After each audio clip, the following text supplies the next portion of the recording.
grab your sorcerer's hat, and maybe a mop and bucket, for in this Roll for Crit review, we're going to take a look at the new TCG from Ravensburger, Disney's Lorcana.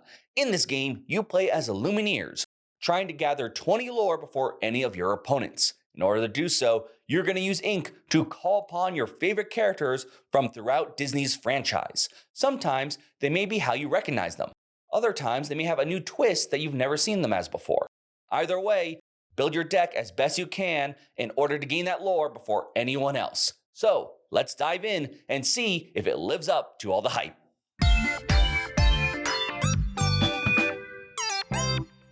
The cards that you see in this video were provided to Roll for Crit by Ravensburger. Ravensburger provided 2 starter decks, 3 packs, as well as some accessories, a deck box, some sleeves, and a playmat, all Lorcana themed. However, for the purposes of this review, we will be focusing solely on the cards provided, as they are the central part of the game. No other compensation was received in the making of this video.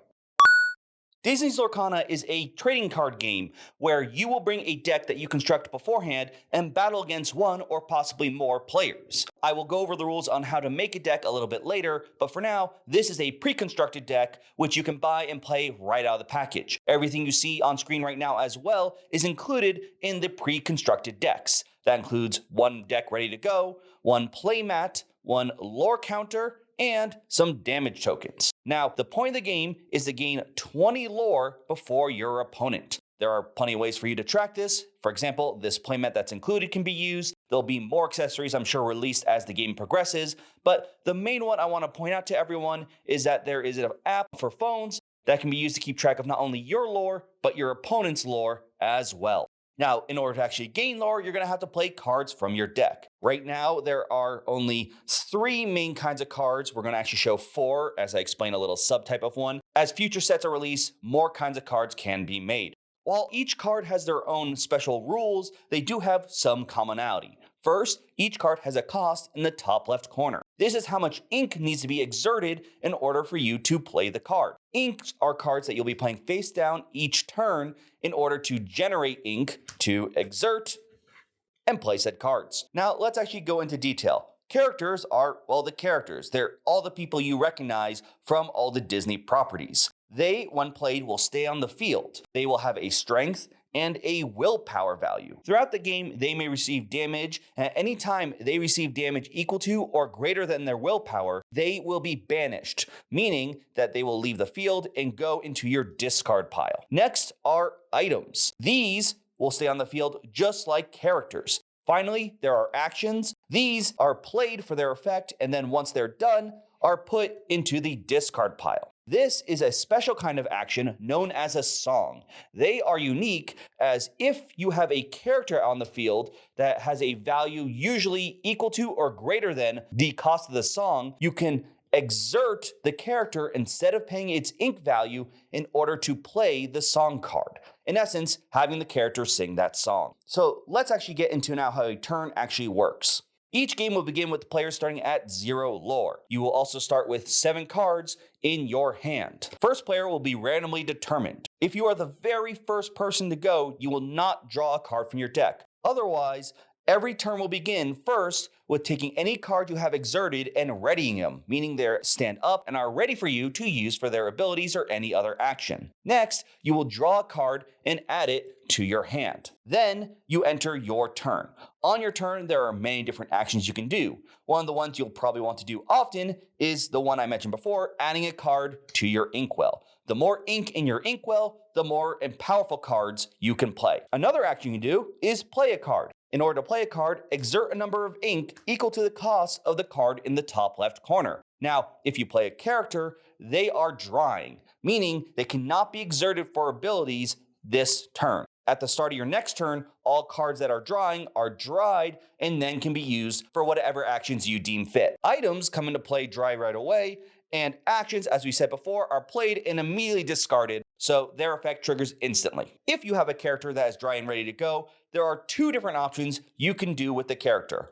First, you can quest with them. To quest, you exert them and gain a number of lore equal to the symbols printed here. So right now, Tibbs would only gain us 1 lore. Another action you can take is challenging an opponent's character. Now, let's say our opponent had this Mickey Mouse card on the field exerted. Now, if a card is exerted, you can challenge that character. However, if Mickey was not exerted, you cannot challenge it. To challenge a character, just like with questing, you will exert one of your characters and choose the target that they are challenging. Each of those characters will deal damage to each other equal to their strength. So Mickey would deal 1 here, and Tibbs would deal 2. Now, like I said, if they take damage equal to or greater than their willpower, they will be discarded.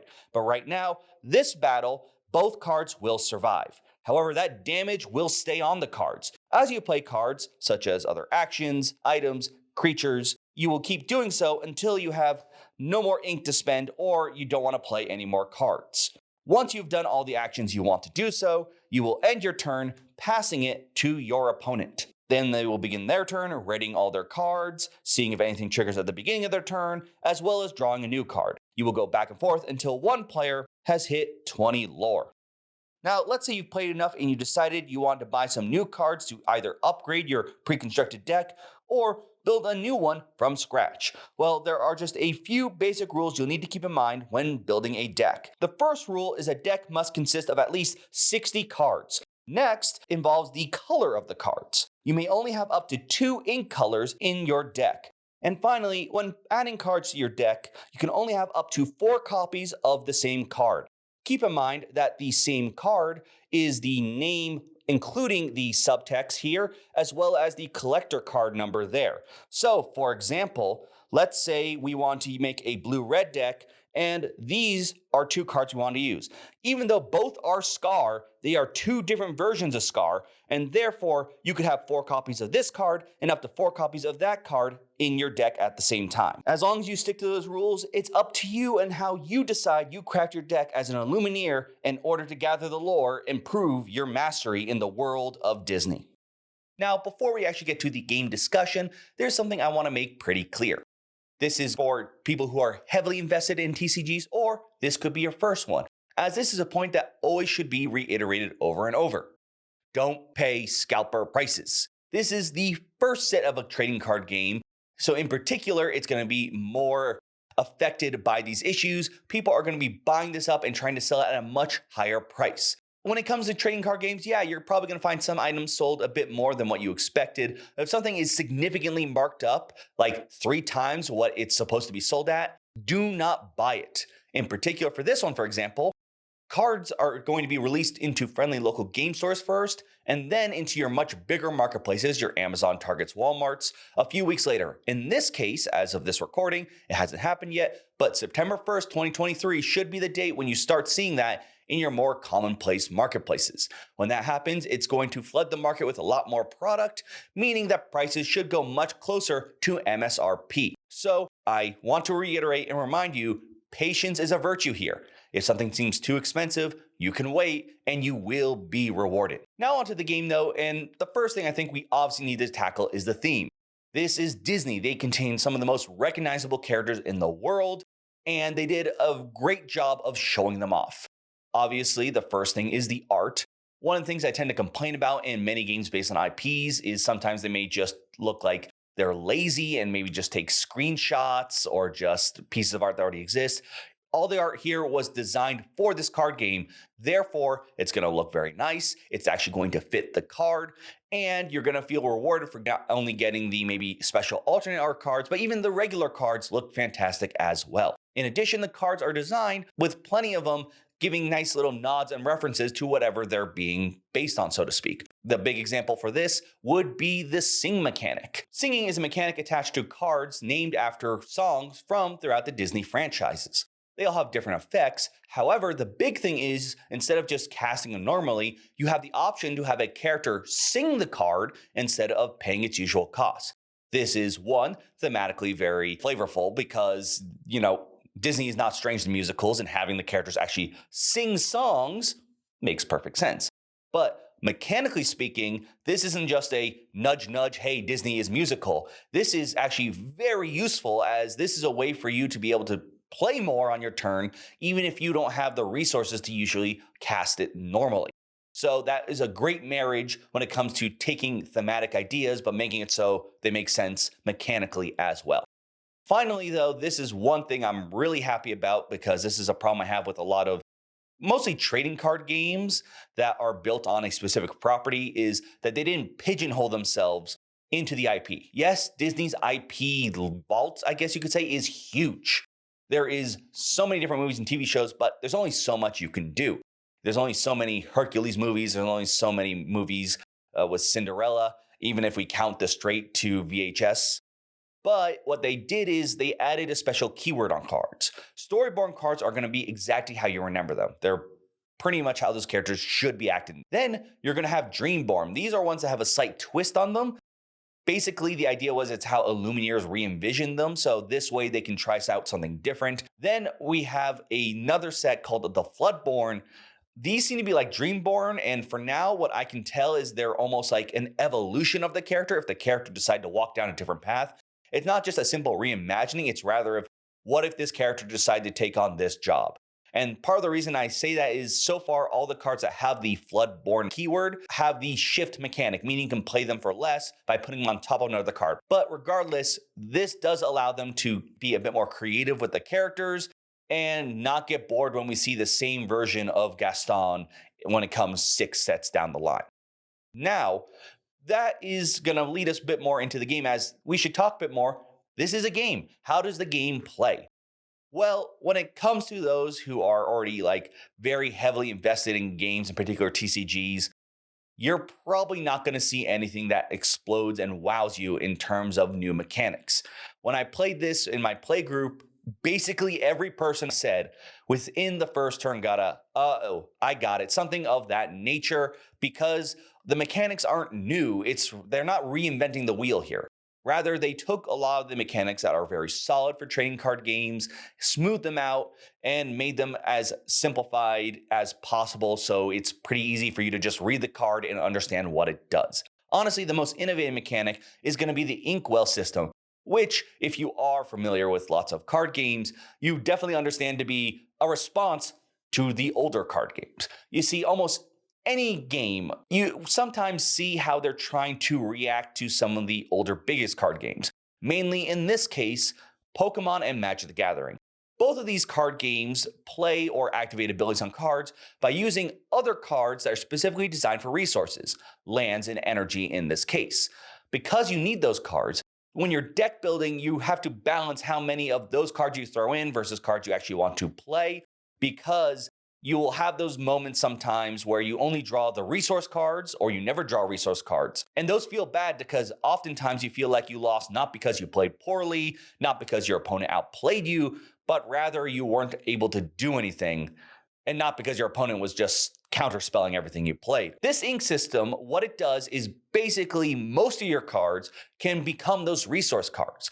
On your turn, one of those cards can be placed face down in front of you, and it becomes ink. It doesn't matter what color it is. You don't have to make sure that the ruby cards only cast ruby spells, or the sapphire cards are only used on sapphire cards. Once it's ink, it can work for any card type.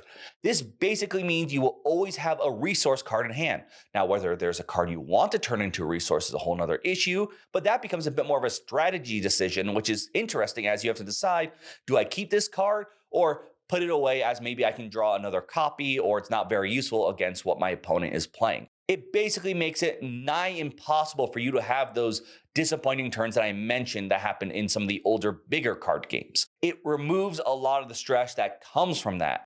And also in the deck building, as you basically are just putting in the cards you like and just of up to 2 colors. That all said, I did notice there's one major flaw in my games, and they always came towards the end of the game. You see, the Inkwell system is pretty good. It's sort of too good. It allows you to basically be playing 2 cards at least on your turn, 1 to be ink, and usually 1 to play. Oftentimes, more than 1. Meaning that even though you are drawing a card in your turn to add to your hand, you're basically netting a loss of cards, and it slowly shrinks. Come around turn 6 or 7, you tend to end up with maybe 1 card in hand, maybe less, and you're basically just drawing the top card of your deck and playing that right away. Now, you may argue that other card games have miracle draws, those important heart of the card moments. That's true, but you're often also holding multiple cards in hand to be used to help pivot your strategy around if your opponent tends to take out a lot of your characters, if they're getting an advantage somewhere. Basically, ways for you to have different options for you to react to whatever your opponent's doing. And there are cards that can do that, but it's more of a matter of you just tend to have the ability to play things so fast, you're not really holding on to anything, or you're just turning them into ink. There aren't ways for you to, one of the strongest mechanics in any game, draw a lot. Now, this is the moment where I'm going to have to tell people to hold your horses if you are a heavy Disney Lorcana player. I played with pre-made starter decks because I didn't want to make the most competitive, hardcore decks. I wanted to see how the general gameplay flowed. Deck building wise, it's quite simple. While I messed a little bit with it, I didn't do too much because one, I only had a couple packs to work with in addition to the decks. And two, I wasn't going to print out, once again, try to make those harder cards. Don't tell me that, oh, you just need to play I think Rock and Roll Stitch allows you to do a bunch of drawing. It's something that a few cards may let you do, but not something I noticed was a significant availability to all the colors. As of right now, drawing is something that's a bit rarer. I mean, to be fair, like I said, it's one of the strongest things you can do in a card game. But I wish there was a way that rewarded all the colors, obviously, for you to be able to draw a bit more when it came later on, and that way you can have more options in your hand. That all said, the rest of it will be a smooth ride. And unfortunately for those who play a lot of card games, like I said, going back to my experience of playing it, no one was wowed or amazed. In particular, the ones who really weren't like huge fans of Disney's, not that they hated it, but it's not the same thing if you love it and it's one of your top favorite IPs, or sort of just currently shrug your shoulders and said, like, I don't know if this would be something I'd be drawn into as much. That said, if you are a big fan of Disney, it's going to be a safe bet. There aren't bad mechanics. They're just things that you may have recognized before if you play a lot of TCGs. And if you like Disney a lot, you're going to be happy. You're going to have fun making decks. There are still some things that even I see that I didn't have a full set of cards, but I'm like, oh, I could see doing something fun here. There are cards that reward you for playing villains, for princesses. So as the game and set grows, you're going to have more interesting ways for you to build around those sort of keywords and make a deck that is more crafted to your playstyle. Let's be honest, even for the people who already know tons about trading card games, if you look at this, it's designed with a way to know that they've got the Disney property, meaning they're going to introduce this game to a lot of people who love Disney but maybe have never played a trading card game before. And if that's where you would fall under, welcome to the world of trading card games. I hope you actually have a fun time actually learning and playing this game. I want to make it clear that when I say that, oh, people got it the first turn, it's nothing that's too crazy seen before. And if you're having a hard time, don't take that as meaning that you're having a challenging time versus other people. I'm coming with years of experience of trading card games and honestly, plenty of other board games. And this is your first time dealing with anything like this, it's going to be a bit harder. But they did everything they can to try to make sure there aren't any weird, complicated interactions. You don't have to learn about a crazy, weird mechanic unique to this system. There's going to be plenty of here, I think, that you should be able to go at your pace in order to learn and play this game. There is one thing I have to admit, and we are judging this by the first set. This is not here's the core game, here's how it plays, maybe there's some expansions along the way. This is a trading card game, meaning that this set and game are going to evolve as more cards are added to the pool. And at the very least, as of right now, for those who are new or just really love Disney, this is going to be a safe bet. I didn't feel like they cheapened out and just said, oh, we have the license, we can do what we want. It felt rewarding. The art's very pretty. The mechanics are very flavorful. It does what you'd want from a card game based on an IP. For those of you who are a bit more into really just mechanics and it's not really the theme and IP that grab you, this isn't going to be the big showstopper. But I feel like just like any show anyone suggests, that a good chance is probably also owned by Disney, you may have to get through the first few episodes, or chapters in this case, before it really dives deep. Crits and misses for Disney's Lorcana. Crits.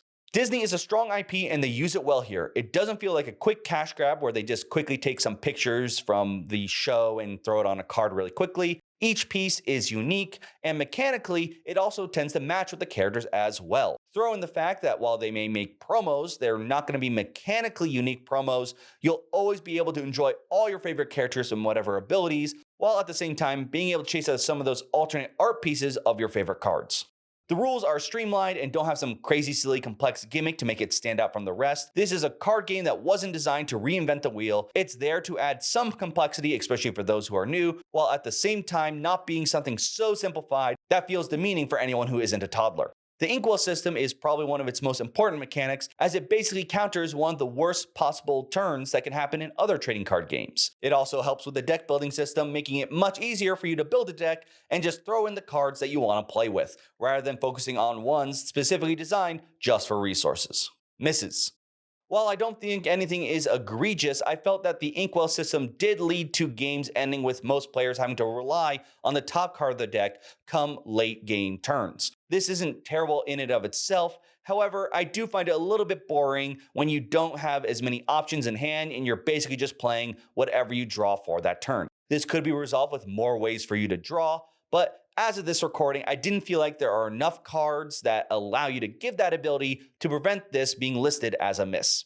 This game doesn't do anything crazy or new, and unfortunately, that's going to be probably a bit of a miss for those who are already entrenched TCG players. If you are not excited because you just happen to like Disney, the mechanics aren't going to be something that wow you. They're not terrible, but they're not super exciting at the current moment either. And as with many TCGs in their first set, the product may be hard to find and or overpriced. I highly recommend that you wait if something seems too expensive, as this miss will only exist during the first few months of this game. So when looking at TCG, in terms of how they designed the game, I think Ravensburger did everything they can to make this first set something that is fun and enjoyable and approachable for people who are new to the game. It might not be exciting or something new and interesting for those who really focus on mechanics, but nothing that I think is terrible in and of itself. The big thing it's really going to make or break this game will be how that game actually lands. As I stated earlier, this game is going to first open up in your friendly local game stores, or hopefully friendly. Some people, unfortunately, live near stores that don't care as much about that part of the title. This is going to be where people tend to want to play more, as if no one actually wants to play, that's how most TCGs tend to, well, die out.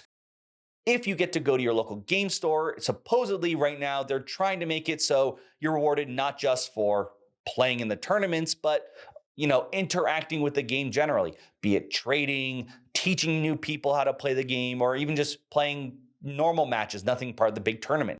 And of course, having a lot of rewards for the competitive scene will make more people want to play competitively as well. If Ravensburger and Disney are able to land and get the right ideas there to make people want to come back and play more, then they should be fine. They got the IP, they got the game mechanics understandable.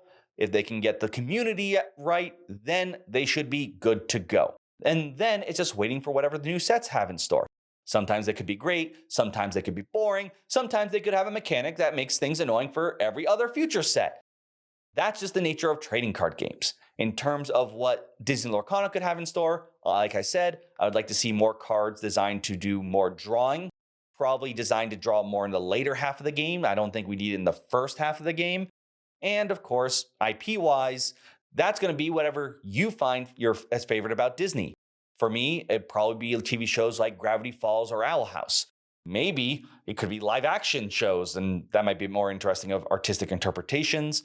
There are some IPs, obviously I don't think Star Wars and Marvel are on the table, mostly because they're already being featured in other trading card games. But who knows? We may even see Kingdom Hearts. I think that is also going to be a bit of a tied up copyright IP issue, similar to the two I mentioned before. But Sora made it into Smash, so maybe he can make it into Disney's Lorcana.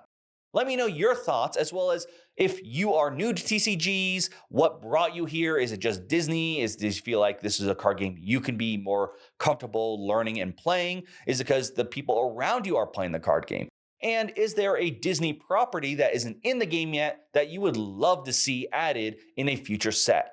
I'd love to hear all your thoughts in the comments down below. But for now, thank you so much for watching this review. I'm Will, and this has been Roll for Crit.